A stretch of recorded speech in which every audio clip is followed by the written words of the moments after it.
pleased to be here. I would like to thank so many different people for this.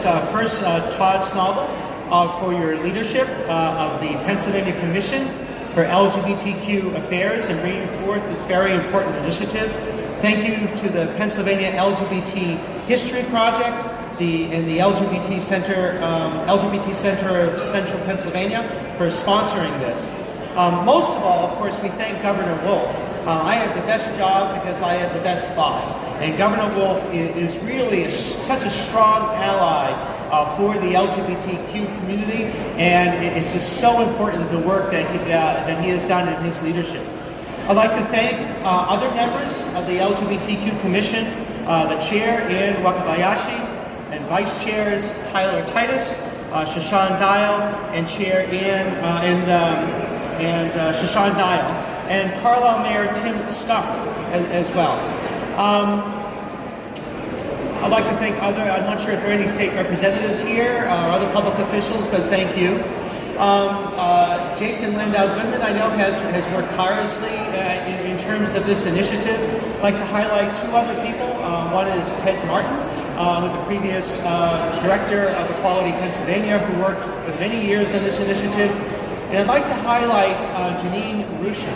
Janine Rusham was the previous president of Trans Central Pennsylvania, and tragically Janine passed away last week, so I wanted to highlight her name. Pennsylvania has a rich history in supporting the LGBTQ community. In the 1970s, Mark Siegel and others worked with the Schaap administration to establish the first official panel to look at ways to better support the LGBTQ population, named the Governor's Commission on Sexual Minorities. Governor Wolf has continued and expanded upon that work, and under his leadership, the Commonwealth has made great strides for equality for LGBTQ individuals. In April of 2016, Governor Wolf signed 2 executive orders that expanded protections from discrimination based on sexual orientation, gender identity, and expression.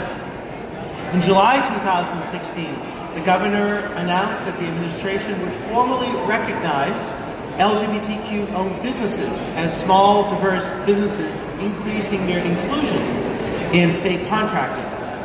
The governor established the LGBTQ work group under the auspices of the governor's policy office, and that is comprised of 12 or 13 or more agencies which have been coming together for several years now, working on specific LGBTQ policies.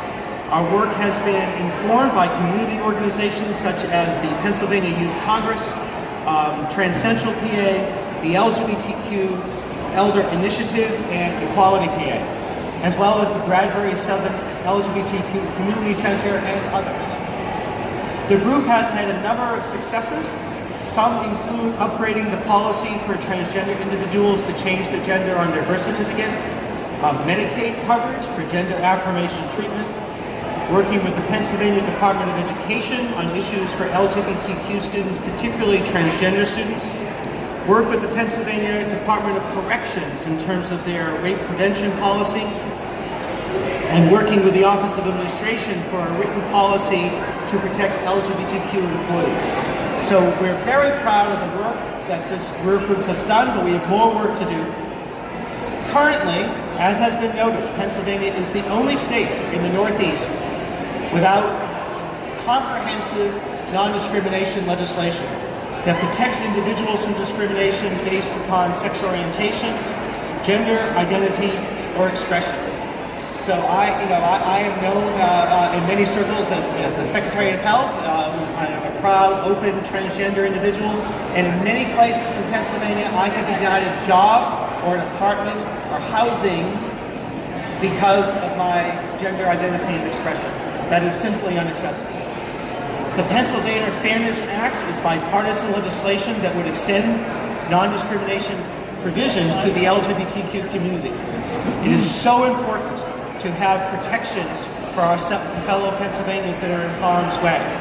Now, most recently, the governor signed the executive order establishing the Pennsylvania Commission of LGBTQ Affairs, and under Todd Snoble's leadership, we will continuing to work all together to support LGBTQ individuals.